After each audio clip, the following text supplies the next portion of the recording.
उन लोगों ने रिसर्च की और अपनी जियोग्राफिकल लोकेशन के ऊपर डिसीजन लिया हमें यहाँ पे एयरपोर्ट क्रिएट करना चाहिए। अब जिस देश की इकोनॉमी में पैसा नहीं है, जहां लोग इतने कम हैं, भारत की तरह नहीं है, वहां मुश्किल से 4-5 लाख लोग रहते थे। अब लोकल्स कहीं फ्लाई भी नहीं कर रहे हैं, अपने ऊंटों पे चला करते थे, इंटरनेशनल एक्सपोजर भी नहीं था। But to have the vision कि यहां हम एयरपोर्ट बनाएंगे और ग्लोबल ट्रैफिक के लिए एक हब क्रिएट करेंगे। क्यों? रिसर्च।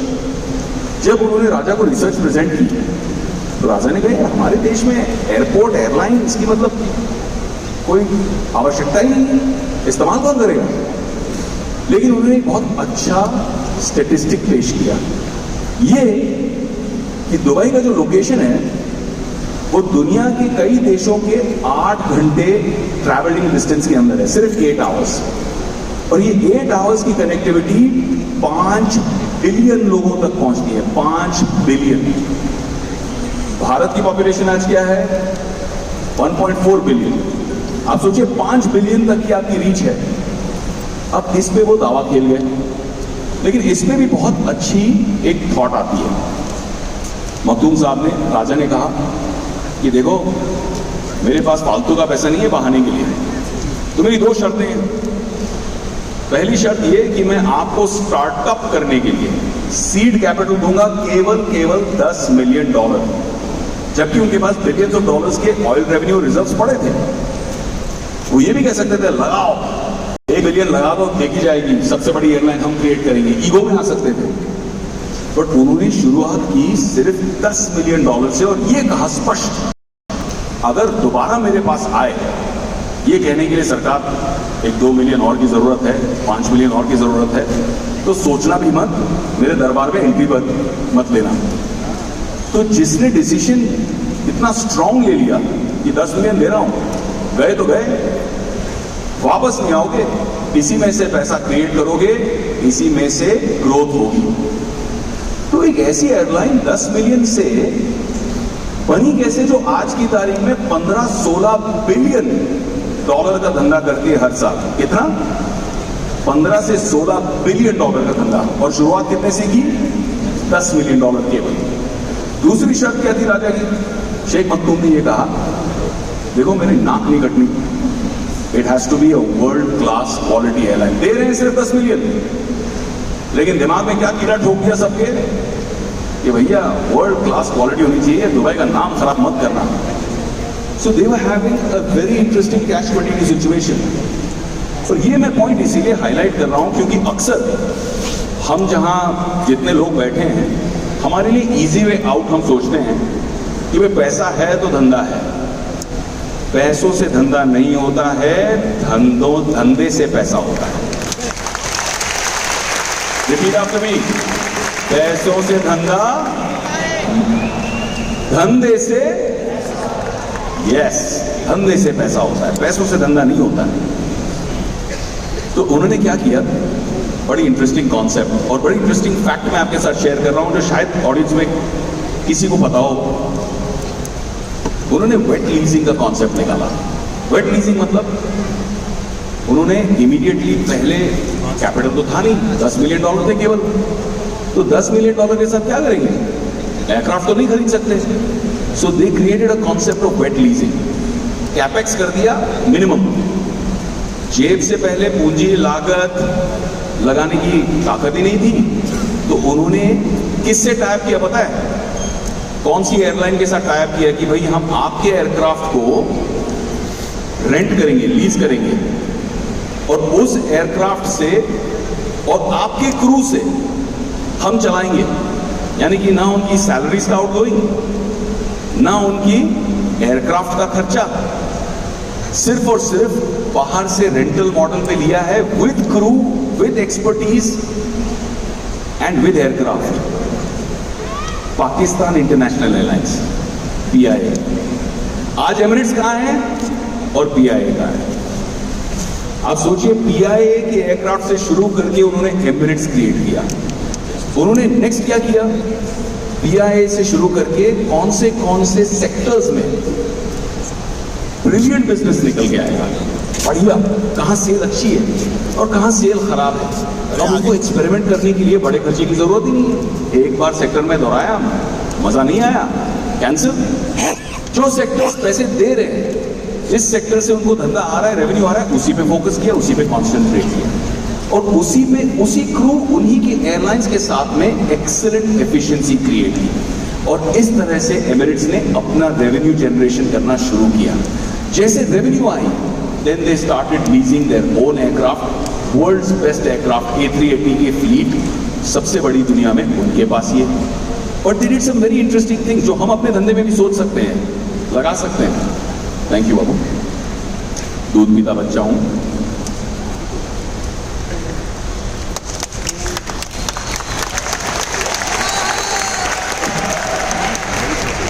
बहुत इंटरेस्टिंग कॉन्सेप्ट ये है कि हम सब के धंधे में एक चीज सबसे ज्यादा इंपॉर्टेंट होती है कस्टमर के बाद, रॉ मटेरियल। हमारा रॉ मटेरियल कितना सिक्योर है। हम जो प्रोडक्ट बेच रहे हैं वो प्रोडक्ट हमारे हाथ में तब सिक्योर होगा, उसकी प्राइसिंग तब कंट्रोल में आएगी, हमारी सेल्स तब कंट्रोल में आएगी जब हमारी सप्लाई चेन सॉलिड है। हमारा रॉ मटेरियल अगर बहुत महंगा है, बहुत वेरिएबल है, बहुत ऊपर नीचे भाव जा रहा है, तो धंधे की प्राइसिंग कैसे करेंगे? कस्टमर्स के साथ हम एक रिश्ता कैसे जोड़ेंगे? आज कस्टमर आया बोला 100 रुपये अभी, फिर आपने बोला रॉ मटेरियल का भाव बढ़ गया 150 रुपये, तो आप उसके साथ कनेक्टिविटी कैसे क्रिएट करोगे? तो उन्होंने first airline in the world जिन्होंने ऑयल को लेकर, हालांकि ऑयल स्टेट है, यूएई की खुद की ऑयल है, उन्होंने ऑयल कंपनीज के साथ में एक एग्रीमेंट किया, हेजिंग एग्रीमेंट। हेजिंग एग्रीमेंट बहुत इंटरेस्टिंग है। उन्होंने कहा देखो भैया, कुछ भी जियोपॉलिटिकल क्राइसिस होता है, कहीं वॉर होती है, कहीं इशू आ जाता है, कहीं झगड़े हो जाते हैं, तो ऑयल सीधा का सीधा भागता है। $30 का कप $80 हो जाए, $90 हो जाए, कोई पता नहीं। जो हम देख रहे हैं अभी भी, जब भी वॉर हो रहा है, रशिया का यूक्रेन का कॉन्फ्लिक्ट हुआ, ऑयल कहां से कहां पहुंच गया। उस समय 80s में उन्होंने ऑयल कंपनीज के साथ में अपना टाई अप कर लिया कि आज अगर $30 है, हम आज आपके साथ कॉन्ट्रैक्ट टाई अप करते हैं 40 का, will pay you extra, will pay you premium, बशर्ते अगर प्राइस ऊपर गया तो भी हम 40 ही देंगे। तो ऑयल कंपनीज के लिए एक बहुत अच्छी हेजिंग एग्रीमेंट में प्रीमियम मिल गई ऑन डे 1 और इन्होंने अपना लॉक कर लिया principal raw material, because airlines के खर्चे में आज की तारीख में 30 to 35% तो सिर्फ फ्यूल कॉस्ट है। So it's a great learning कि उन्होंने किस तरह से उसको टाई अप कर लिया और इसकी वजह से जब ऑयल शूट अप हुआ और बहुत सारी एयरलाइंस लॉस में गई, एमिरेट्स वाज स्टिल प्रॉफिटेबल। हर साल प्रॉफिटेबिलिटी उन्होंने इस तरह से अचीव की। सेकेंड क्या कॉस्ट आई उनकी? लेबर। अब एक एडवांटेज ये था कि देवर इन अ टैक्स फ्री ज्यूरिसडिक्शन।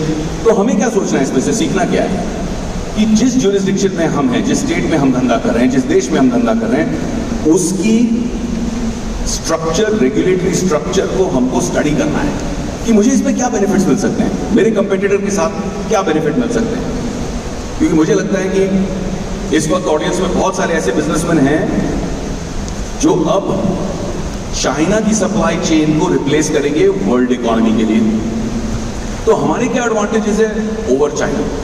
इस तरह से उन्होंने कैलकुलेट किया कि हम टैक्स फ्री जुरिसडिक्शन में हैं, तो उन्होंने अपनी salary pricing inclusive of tax free, कि भैया आपका तो टेक होम इतना है, टैक्स वैक्स तो भरना नहीं है, हम काट नहीं रहे, ले जाओ घर।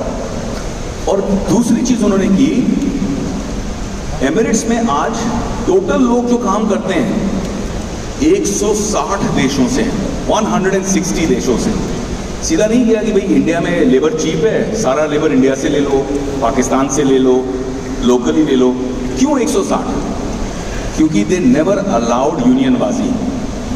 किसी एक देश पे, किसी एक स्ट्रक्चर पे डिपेंडेंसी नहीं क्रिएट की, स्प्रेड कर दिया। 160 देशों से उन्होंने अपने लोगों को हायर किया।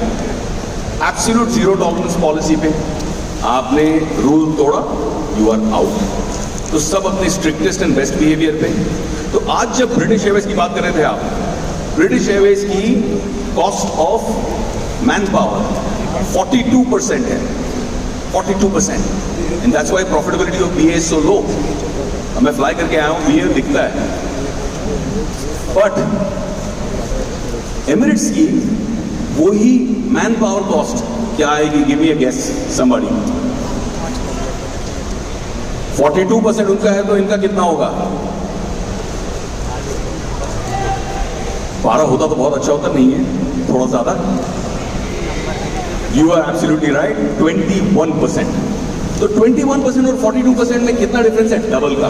तो आप कितने कंपेटिटिव बन गए? These are very very interesting strategies. Look at your business, see कि आप इसमें क्या एडवांटेज ले सकते हो, आपके पास क्या ताकत है जो दूसरों के पास नहीं है। आप अपनी सप्लाई चेन में, कॉस्ट स्ट्रक्चरिंग में या क्रेडिट स्ट्रक्चरिंग में क्या रिवर्स इंजीनियरिंग कर सकते हो। आज जब आप धंधा करने जाते हो और किसी को बोलते हो मैं इतने महीने का क्रेडिट दूंगा, तो आपको फिर कैश फ्लो फाइनेंसिंग चाहिए होगी।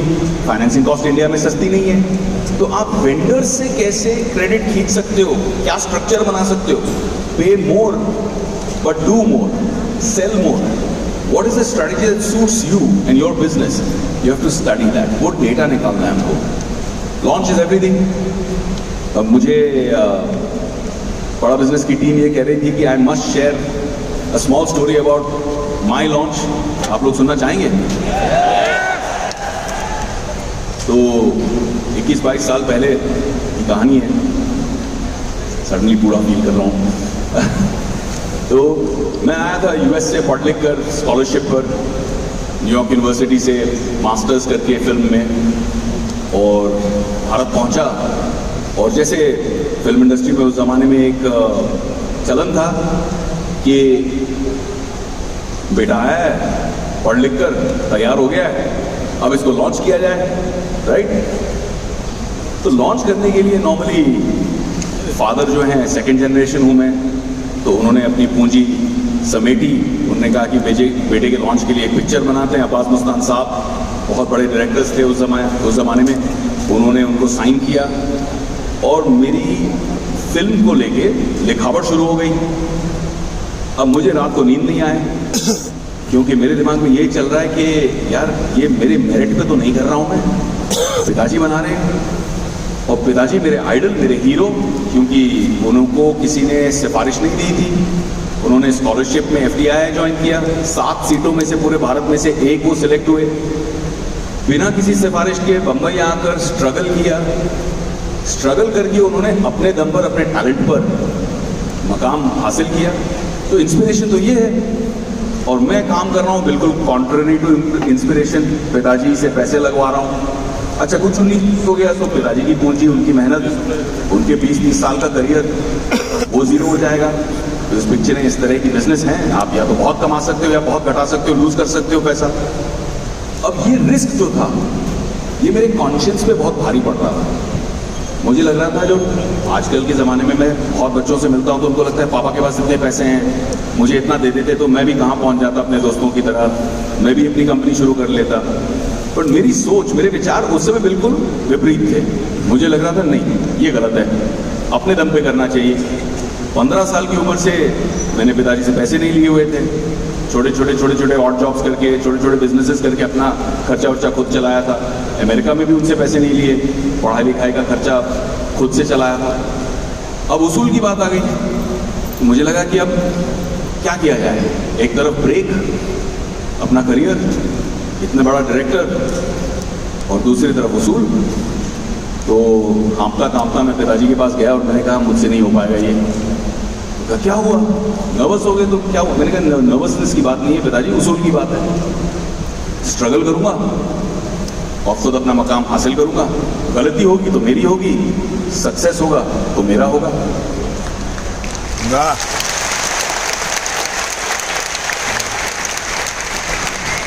अब इंस्पिरेशन के और उसूलों के मूड में आके कह देना बहुत आसान है, करना उतना ही मुश्किल। पिताजी ने कहा आर यू श्योर, स्ट्रगल बहुत डिफिकल्ट है बेटा। और उनके मन में कहीं ये भी था कि मैंने इतना नाम बनाया इंडस्ट्री में, अब मेरा बेटा फोलियो लेके, अपना सर्टिफिकेट्स, फोटोज लेके इंडस्ट्री में दर दर भटकेगा तो नाम मेरा खराब होगा। तो मैंने उनके मन की बात पढ़ ली और ये कहा कि मैं आपका नाम इस्तेमाल नहीं करूँगा, मेरा नाम है विवेकानंद ओबरॉय। मैंने ओबरॉय ड्रॉप किया और सिर्फ विवेकानंद नाम देकर मैं हर एक स्टूडियो में, हर एक प्रोड्यूसर के ऑफिस में, हर एक डायरेक्टर के ऑफिस में कास्टिंग के लिए चला जाता था। वो जो जर्नी शुरू हुई वो जो 18 महीने की तपन थी, अग्नि पे जो चलना पड़ा, क्योंकि इस इंडस्ट्री में सब कुछ पर्सनल है। आप लोगों ने चाहा तो पर्सनल है, नहीं चाहा तो भी पर्सनल है, ताली है तो पर्सनल है, गाली है तो पर्सनल है। ये इंडस्ट्री में लोगों के पास समय कम है, काम ज्यादा है, थोड़ा एरोगेंस उसमें आ ही जाता है। 18-18 घंटे सुबह से हम निकलते थे, चक्कर काटते काटते, एक एक ऑफिस में 6 घंटे 8 घंटे सारे स्ट्रगलर्स के साथ में बाहर लाइन में खड़े रहते थे, और सबकी अपनी कहानियां। और जब हम इंटर करते थे ड्रीम्स, होप्स, आशाएं लेकर, और बाहर निकलते थे खूब पिटकर, क्योंकि लोग मुंह पर देख के बोलते थे तुम एक्टर नहीं बन सकते। सर आपने मेरा काम ही नहीं देखा, आपने ऑडिशन तक नहीं दिया मुझे, एक ऑडिशन तो दे दो। नहीं हमें तो देख के समझ में आ जाता है तुम्हारा कोई स्कोप नहीं है। कुछ बेचारे भले मानस वो अलग से सलाह देते थे, क्योंकि भारत में एक चीज आपको मिलती है बहुत ज्यादा, बिल्कुल मुफ्त सलाह।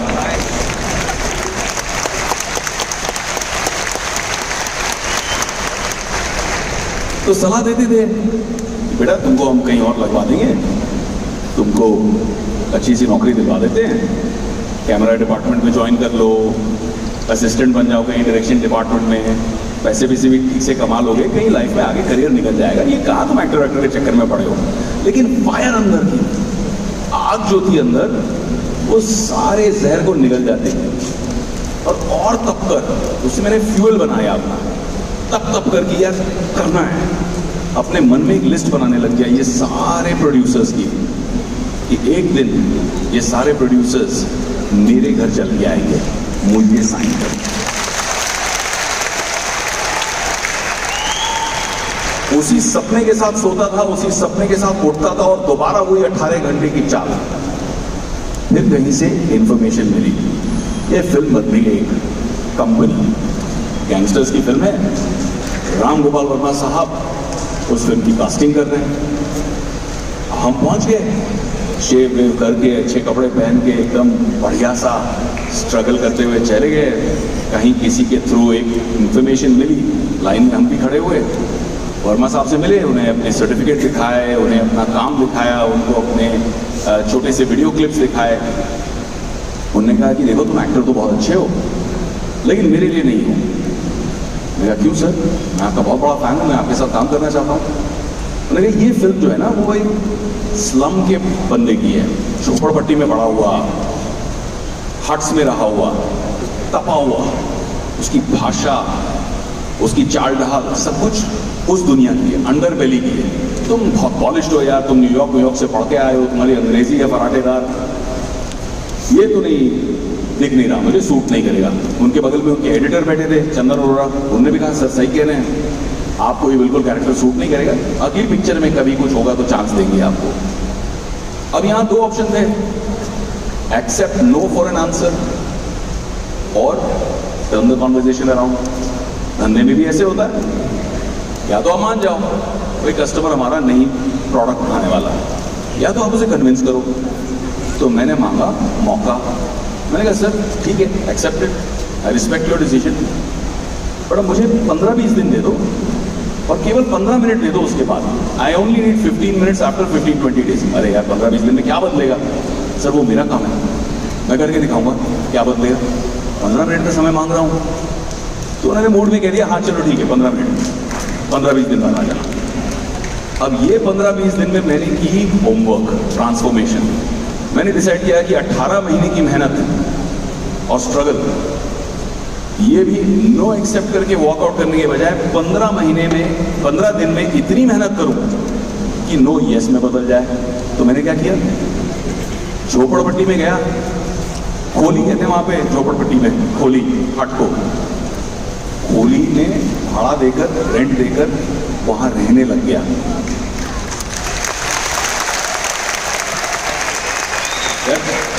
जुहू के बंगले में पैदा हुए, न्यूयॉर्क से पढ़ के आए। अब खोली का एक्सपीरियंस बहुत अनोखा था, साला अलग ही था कुछ। हम खोली में रह रहे हैं, रात को कुछ आवाज आई, आंखें खुली और ये बड़ा कुछ दिख रहा है। मैंने कहा बिल्ली है, कुत्ता है क्या, मूसा, क्या कहते हैं उसको, चूहे को, इतना बड़ा। पहले तो झटका वहीं लगा, दूसरा अगली सुबह बाथरूम ढूंढ रहा हूं, बाथरूम तो है ही नहीं, सुलभ शौचालय में जाना पड़ेगा। तब 1 रुपए 2 रुपए छुट्टे की वैल्यू समझ में आई, जब जोर से लगी है और छुट्टे नहीं है आपके पास। वो एक्सपीरियंस है, वहां रहना, वहां लोगों की बात सुनना, उनकी बोल समझना, वो कैसे बीड़ी फूकते हैं, वो कैसे चाय पीते हैं, उनकी भाषा क्या है, उनकी गालियां क्या है, वो सारी बातें समझकर, उनका लहजा समझकर वो पी गया घोट घोट के।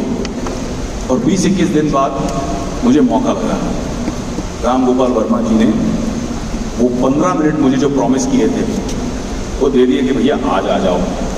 अब मैंने सोचा विवेक, ये एक मौका मिल रहा है, इस एक मौके में छक्का लगाना है। अब हम वहां जाएंगे और दोबारा बोलेंगे सर मुझे ऑडिशन करो, तो ऑडिशन शायद दें ना दें। तो मैंने उस समय क्या किया, मैंने बोला किरदार बन के ही जाता हूं। पहली बार गया तो उन्होंने एक्सेप्ट नहीं किया, तो गंदी सी चप्पल, फटी हुई पैंट, फटी हुई गंजी, ऊपर से खुली शर्ट, मुंह में बीड़ी और पूरे बाल बिखरे हुए। और एक फोटोग्राफर दोस्त था, वो भी स्ट्रगल कर रहा था बेचारा। तो मैंने कहा भाई थोड़े फोटो वोटो खींच ले यहाँ पे झोपड़पट्टी में आके। तो उन्होंने कहा यार तू स्टूडियो आ जा। मैंने कहा वो नहीं होगा, झोपड़पट्टी भी खींचनी है, वो लुक एंड फील क्रिएट करना है। मेरे पास पैसे नहीं है तुझे देने के लिए, पर ये बात है अगर मैं स्टार बन गया तो पहला कवर तुझे दूंगा, तेरी भी निकल पड़ेगी मेरी भी। तो उसने बेचारे ने शूट किया 25-50 जो बेस्ट फोटोज थे मूड वाले, उनका पंच हाथ में, मुंह में बीड़ी, पूरे एटीट्यूड में पहुंचा उनके ऑफिस। और जिस तरह से वॉचमैन ने मुझे हड़काया,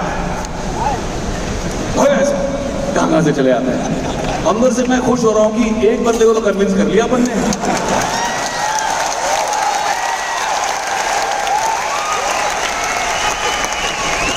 अच्छा, ऊपर से आया मैसेज, भेज दो। जब मैसेज आया तो वो भी देख रहा है, पता नहीं 7 लोगों को क्या हो गया, कैसे कैसे लोगों को ऑफिस में बुला रहे हैं आजकल। अब मैं एंटर कर रहा हूं और मुझे जो रिफ्लेक्शन दिख रहा है अपना कांच पे दरवाजे के, दिख रहा है कि यार फेस बड़ा क्लीन चिकना विकना लग रहा है। तो मैंने फट से उसको बोला भैया 1 मिनट ये पकड़ना, फोटोज हाथ में पकड़वाए और बाहर फ्लावर पॉट के गमले के मिट्टी को निकाला और फेस पे ऐसे लगाने लग गया पूरा मेकअप की तरह। अब ये वॉचमैन जो है बेचारा सिक्योरिटी गार्ड तंग है कि ये हो क्या रहा है भैया, ये मुंह पे मिट्टी लगा के अंदर जा रहा है फिल्म इंडस्ट्री के ऑफिस में। But I had only 1 chance. तो मैं अंदर गया ऑफिस में, राम गोपाल वर्मा जी के दरवाजे के बाहर, मुझे आज तक वो मोमेंट याद है। ऊपर वाले का नाम लिया, बोला भगवान देख लेना, मुंह में बीड़ी चलाई, हाथ में फोटोज, और ये एटीट्यूड के साथ दरवाजे को लात मार के एंट्री ली।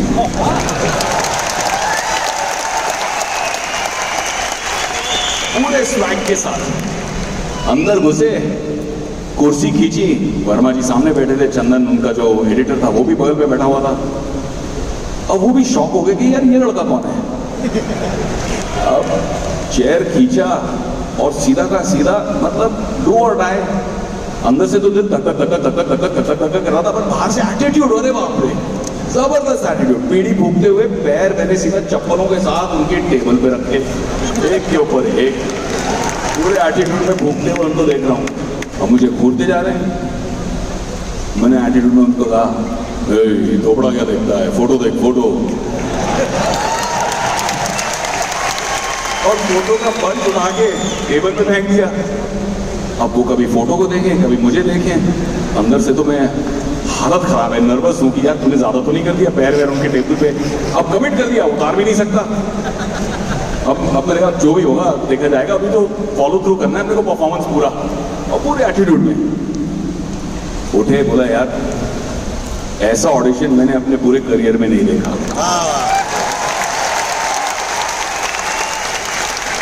अच्छा, मन भी निकलना है, थैंक यू सर, एकदम फैन बॉय। लेकिन मैं सोच रहा हूं कि ये टेस्ट तो नहीं है। मैंने कैरेक्टर ब्रेक कर दिया तो उन्होंने कहा देगा कैरेक्टर ब्रेक हो गया। तो मैं अपना भूखे जा रहा हूं, इग्नोर मार रहा हूं उनको, मुझसे बात ही नहीं हो रही, एटीट्यूड में इधर उधर देख रहा हूं। वो तो अच्छा बस हो गया भाई ऑडिशन, अब मेरी तरफ देखो। तुम ये रोल कर रहे हो, तो मेरा धीरे धीरे पीढ़ी उतारी। मैंने कहा यार ये पीढ़ी तो एक बुझा दो, पूरे मेरे ऑफिस में बदबू आ रही है। सॉरी सर की पीढ़ी बुझाई। मैंने कहा सर पक्का ना, पक्का आप मुझे कास्ट कर रहे हो? बोला हाँ। तो सर एक बात बतानी है। अब क्या बताना है भाई? सर मैं सुरेश ओबरॉय जी का बेटा हूँ। अरे तुम सुरेश जी के बेटे हो, बताया क्यों नहीं? सर मैं अपने मेरिट से, अपने टैलेंट के दम पे आना चाह रहा हूँ।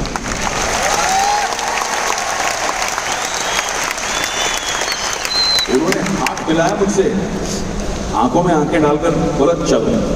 मैं चला उनके साथ पूरी बुरी हालत में, बैठा उनकी गाड़ी में और कहीं ले चले, मुझे पता ही नहीं कहा।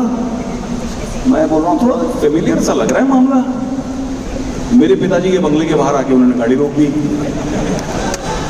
और ये मैंने एक्सपेक्ट नहीं किया था, राम गोपाल वर्मा की फिल्म का ट्विस्ट। अंदर ले गए, पिताजी संडे था, गार्डनिंग कर रहे थे, आराम से अपने फूल पौधों में पानी डाल रहे थे। उनने मुझे देखा, पीछे पीछे राम गोपाल वर्मा जी को देखा आते हुए। वो भी चौंक गए कि क्या हो रहा है भाई? तो सर आपके बेटे ने अपने मेरिट पे इस तरह से ऑडिशन किया और मैंने आज इसको साइन कर लिया। सबसे पहले मैं चाहता था कि आप सुनो। तो माता की कृपा से 60-70 अवार्ड, बड़े बड़े अवार्ड जीते मैंने लाइफ में। लेकिन उस दिन, उस पल पिताजी की आंखों में जो एक कर्व था, आंसू थे कर्व के, मेरे लिए आज तक उससे बड़ा अवार्ड कोई नहीं।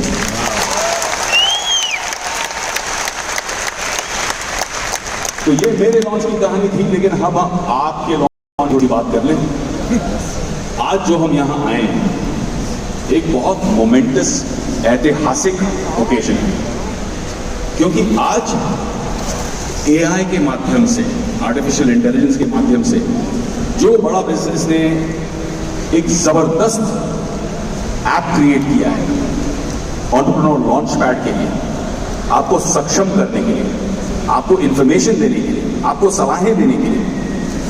क्योंकि पर्सनल कोचिंग बहुत मुश्किल है, महंगी है, लेकिन आप सोचिए कि सारे पर्सनल कोचिंग के निचोड़ को, उसके सारांश को, उसके रस को, सारे केसेस को एक ऐप में अगर आपके लिए भर दिया जाए और आपके पास 24/7 एक्सेस हो। और ये एआई की खासियत क्या है? खासियत ये है 3 लेवल पे। तो पहले लेवल की खासियत ये है कि जितने इंटरनेट पे आपके क्वेश्चन से रेलेवेंट, आपके बिजनेस इनपुट्स से रेलेवेंट, ये बॉट आपको इमीडिएटली ग्रैब करके ला देगा। सेकेंड लेयर क्या है? मुझे जो लगता है दुनिया के number 1 business coach doctor Vivek Bindra, लगता है कि नहीं?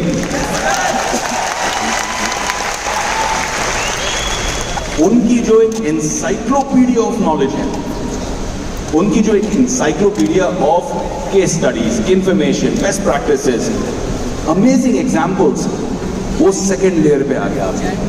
आपने क्वेश्चन पूछा मेल इंटरनेट से, डॉक्टर विवेक बिंद्रा के पूरी की पूरी रिपोजिटरी से आपको ग्रैब करके आपके लिए, आपके सवाल के लिए, आपके स्पेसिफिक धंधे के लिए क्या रेलेवेंट है वो लाके आपके समक्ष रख दिया। और तीसरी चीज, हम जैसे लोग जो बड़ा बिजनेस में आके बेस्ट प्रैक्टिसेस की बात करते हैं, हमारे लेक्चर्स, इतने सारे जो हमारे बिजनेस गुरुज हैं उनके लेक्चर्स, बड़ा बिजनेस के खुद एसएमईज के कम से कम 700 एसएमईज के केस स्टडीज, सक्सेस स्टोरीज, उनकी सक्सेस स्टोरीज में से हम क्या खींच सकते हैं, वो तीसरा लेयर। तो ये 1 2 3 लेयर्स में आपके लिए बेस्ट इंफॉर्मेशन ग्रैब करना, आपको डेटा एनालिटिक्स लाके जोड़ना और आपको अपने मकाम तक पहुंचाना। दूसरी बात, एक पर्सनलाइज्ड असिस्टेंट। अब हम जैसे लोगों के पास पर्सनल असिस्टेंट होता है, महंगा होता है, पे, सैलरी, एक्सपेंसेस, आपकी एक टीम होती है।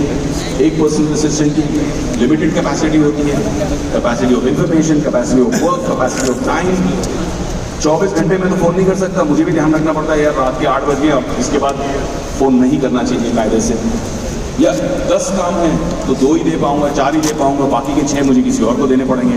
तो इस तरह से आप अब 10 लोगों से कोऑर्डिनेट कर रहे हो अपनी कोर टीम में। बट एआई के माध्यम से जो ये बॉट क्रिएट किया हुआ है पर्सनल असिस्टेंट का, 24/7 है। आपको जितनी इंफॉर्मेशन चाहिए, आपके बिजनेस के फॉलोअप्स, आपके स्ट्रेटेजिक डिसीजन, कभी कभी हम इमोशनली डिसीजन ले लेते हैं, मूड में आके दोस्तों के साथ बैठे बोलते हैं भाई तू कर ले, अपन भी लंगोट बांध के कूद जाते हैं बहती गंगा में, और कभी कभी डूब भी जाते हैं। तो एक rational, data driven, information driven, statistics driven आपको चंद क्षणों में आपके सामने एनालिटिक आता है डिसीजन लेने के लिए कि भाई इमोशन एक तरफ और डेटा एक तरफ, लॉजिक एक तरफ।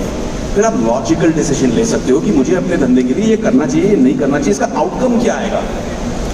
अब लोगों तक पहुंचने के लिए आपको छोटी छोटी चीजें चाहिए, लोगों तक पहुंचने के लिए आपको लोगो चाहिए, आपको भी चुनाव चिन्ह होना चाहिए ना भाई, कि कस्टमर आपको वोट दे, तो वो क्रिएट कर देगा ये इमीडिएटली। तो ऐसी कई सारी चीजें हैं जो ये पर्सनल असिस्टेंट आपको चंद क्षणों में डिलीवर करता है, आपके बिजनेस को अनलिमिटेड लेवल तक सपोर्ट करता है, जिसके लॉन्च पे आज आप लोग आए हो। You are the first 30,000 people in the world to have access and experience this first of its kind in the whole world app of the entrepreneur launchpad. जैसे मैंने शुरुआत में कहा, ये भारत की सदी है, और भारत कौन है? आप लोग हो। You are Bharat. आप भारत का सुनहरा भविष्य हो। आप बिजनेस क्रिएट करोगे, आप करोड़ों लोगों को एम्प्लॉयमेंट दोगे, आप बिलियनर्स बनोगे, आप विश्व को दिखा दोगे कि एक भारतीय अपनी मेहनत से, अपने लगन से, अपने दिमाग से और एंटरप्रेन्योरियल लॉन्चपैड की मदद से क्या कर सकता है। So here's wishing all of you all the very best in your future, in your business. God bless you. और आपकी सक्सेस हमारे लिए इसीलिए जरूरी है क्योंकि आपकी सक्सेस में भारत की सक्सेस है। Thank you. जय हिंद। भारत माता की और जोर से भारत माता की और जोर से भारत माता की। ये हुई ना बात, फैंटास्टिक।